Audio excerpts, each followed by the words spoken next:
Welcome back to my channel. क्या हाल है, कैसे हैं आप सब लोग। सो लास्ट डे की बात है कि मैंने यूट्यूब पे वीडियो अपने इंस्टाग्राम पे वीडियो लगाई थी like quarantine day 1 that I am going back to UK. So people start asking me how you are going back to UK from Pakistan while Pakistan is in the red list. So I was just thinking to make a video so I can help other people who want to come back. I just came in Pakistan on 22 of Feb, and after 1 month, I think end of the March, Pakistan जो है वो UK की red list में आ गया था, और जिसके अंदर ये था कि पाकिस्तान के जो लोग हैं वो यूके ट्रैवल नहीं कर सकते, और सिर्फ वो लोग जिनके पास ब्रिटिश पासपोर्ट है, या जिनके पास रेजिडेंस का राइट है, या फिर जिनके पास स्टूडेंट वीज़ा या इस तरह का है, ये लोग जो हैं ये यूके वापस आ सकते हैं. विजिटर्स को है जो उन्होंने अलाउ नहीं किया, और ये भी वापस तब आ सकते हैं अगर तो ये पहले एक जो है होटल में आकर क्वारंटाइन होते हैं, और क्वारंटीन होने के बाद आपको वहाँ पर अपने 2 कोविड टेस्ट भी करने पड़ेंगे. और सबसे बड़ी बात नैले पे दहला जिसे आप खेलें, वो ये है कि इस सारी का जो कॉस्ट है वो सारा बर्डन आपको खुद बेयर करना होगा. Like so basically 10th of August तक 12th of August से पहले जिन लोगों ने वापस आना था उनके लिए चार्जेस थे £1750 पर पर्सन. और अब उसके बाद 12th of August से ये इस तरह हो जाएगा पर पर्सन £2250. इसके अंदर इंक्लूड होगा आपका होटल का 11 नाइट्स स्टे, और इसके अंदर आपका फूड भी होगा, और साथ में आपका जो आपने डे 2 पर एक कोविड टेस्ट करना है और एक डे 8 पर करना है कोविड टेस्ट, वो इसके अंदर इंक्लूड होगा. और आपकी ट्रांसपोर्ट जो कि एयरपोर्ट से होटल तक होगी, इसके अंदर आपकी टिकट इंक्लूड नहीं है, वो आपको सेपरेटली करनी होगी. तो बहरहाल वो बहुत लेंथी लंबा सा प्रोसीजर है, लेकिन जो लोग ये पूछ रहे थे कि जब पाकिस्तान रेड लिस्ट में आप कैसे ट्रैवल कर सकते हैं, तो उसका तरीकाकार मैंने आपको बता दिया. अब आगे जो फर्दर प्रोसीजर है वो बहुत हेक्टिक है. देखिए, एक तो होता है कि आप पे कर दें और आपकी बात बन जाए, लेकिन यहाँ पर पे होने के साथ साथ जलालत बहुत ज़्यादा है. टू बी वेरी ऑनेस्ट, मेरे साथ मेरी बेटी भी साथ थी. मेरी बेटी 1 साल की है तकरीबन. तो सबसे पहले तो हम लोगों ने £1750 पे करने थे. होटल का एक लंबा चौड़ा प्रोसीजर था, तो मैंने कोशिश की कि मैं बजाय कि मैं खुद ऑनलाइन ये सब करूँ, मैंने एक एजेंट को हायर किया, और मैंने एजेंट को जो है वो पैसे दे दिए, और उसने जो है मेरे लिए होटल बुक कर दिया, साथ में मेरी टिकट बुक कर दी. और उसके बाद जो है हम लोग जो है पाकिस्तान के लिए हम लोग निकले. यहाँ से एयरपोर्ट के ऊपर तो ऑलरेडी बहुत ज़्यादा रश था, लेकिन वो कुछ भी नहीं था. सफ़र बहुत अच्छा रहा, लेकिन जैसे एयरपोर्ट पे उतरे वो लोग तो ऐसे बिहेव कर रहे थे जैसे रेड लिस्ट कंट्री से नहीं आ गए, जैसे कि पता नहीं हम लोगों की अछूत की बीमारी है. टू बी वेरी ऑनेस्ट, वो इस तरह हम लोगों को ट्रीट कर रहे थे, और वो हम लोग का इंसान नहीं समझ रहे थे. और सिर्फ मैं ही नहीं, मैं तो उन मांग को देखी थी जिनके साथ 3-3, 4-4 बच्चे थे.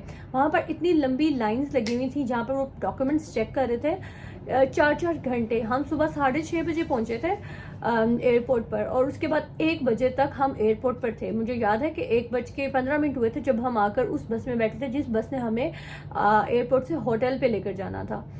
और सबसे ज़्यादा जो बुरा लगा वो ये, जब आप लाइन में लगे हुए हैं, अब एक औरत है, उसके पास आपको पता है बच्चा है, तो बच्चे के साथ साथ आपको हैंड कैरी भी चाहिए होता है, क्योंकि बच्चे की बहुत चीज़ें होती हैं, दूध होता है, उसका खाना होता है. वो वेट भी एक माँ ने उठाया हुआ है, साथ में अपना एक बच्चा उसने खुद गोद में लिया हुआ है. 2 बच्चे जिनके थे वो आपने लिए हुए. दूसरी बात ये कि उन्होंने बेबी स्ट्रॉलर जो प्राम होती है वो भी नहीं दी. उन्होंने कहा आप बैगेज के साथ सबसे लास्ट पे लीजिएगा, तो बच्चे भी आपने खुद गोद में उठाने हैं.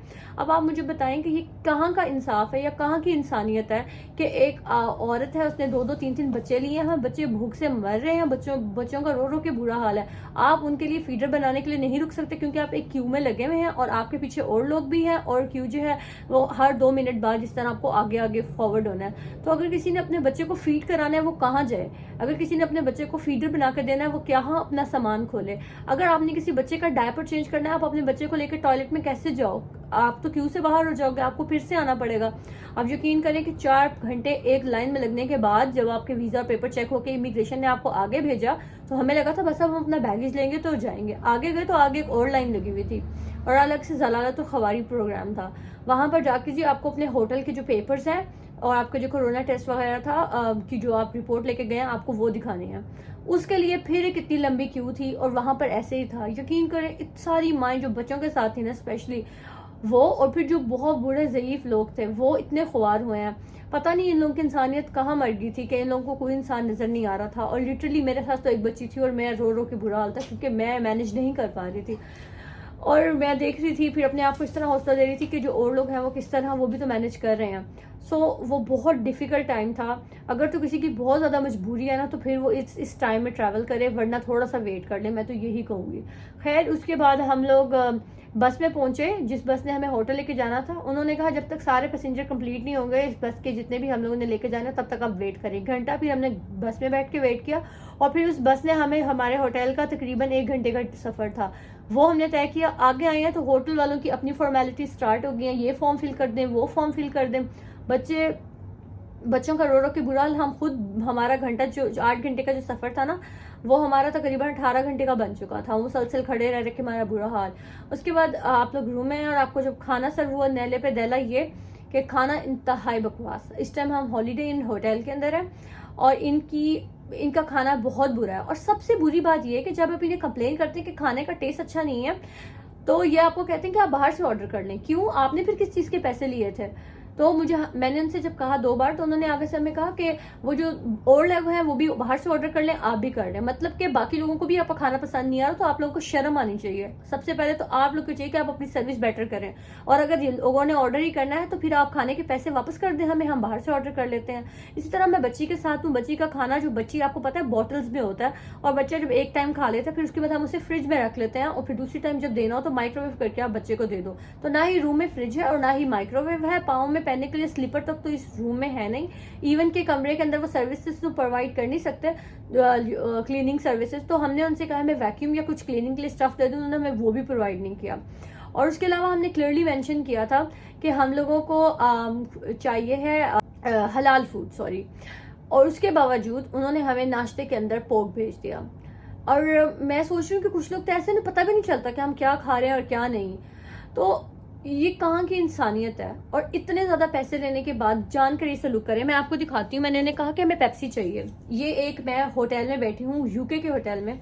ये देखें जी, इन डिस्पोजेबल ग्लासेस में, जो हमारे पाकिस्तान में जो लोकल बसेस के अंदर नहीं ट्रांसपोर्टर्स प्रोवाइड करते हैं, ये वो उन्होंने हमें प्रोवाइड किया। कोक उनके पास है नहीं, और पेप्सी मुझे लगता है कि उन्होंने एक ही खोली हुई है, जो सुबह से लेकर शाम तक इन ग्लासों में डली हुई पड़ी रहती है, और जब कोई मांगता है तो उसके कमरे में जाके उन्हें प्रोवाइड कर देते हैं। और पानी इनकी, उस पानी के अंदर स्मेल आ रही है, पानी बदबू वाला इतना पानी है कि पिया नहीं जा रहा। और हम पता नहीं किस तरह से, मैंने तो 2 दिन हो गए सही तरह से पानी नहीं पिया।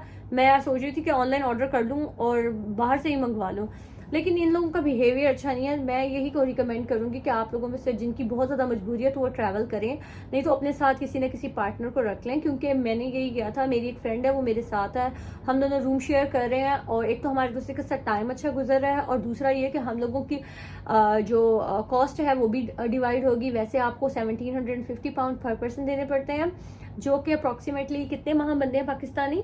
4 लाख अप्रॉक्सीमेटली पर पर्सन आपको पे करने पड़ते हैं अगर आप सिंगल एक रूम में जा रहे हो, जो कि 12 अगस्त के बाद से 5 लाख हो जाएंगे। और हम दोनों इकट्ठे क्योंकि रूम शेयर कर रहे हैं, तो हम लोगों को 2400 पाउंड देने पड़े हैं, जो कि 1200 पाउंड पर पर्सन है, जो कि अप्रॉक्सीमेटली 2.25 लाख बनते हैं।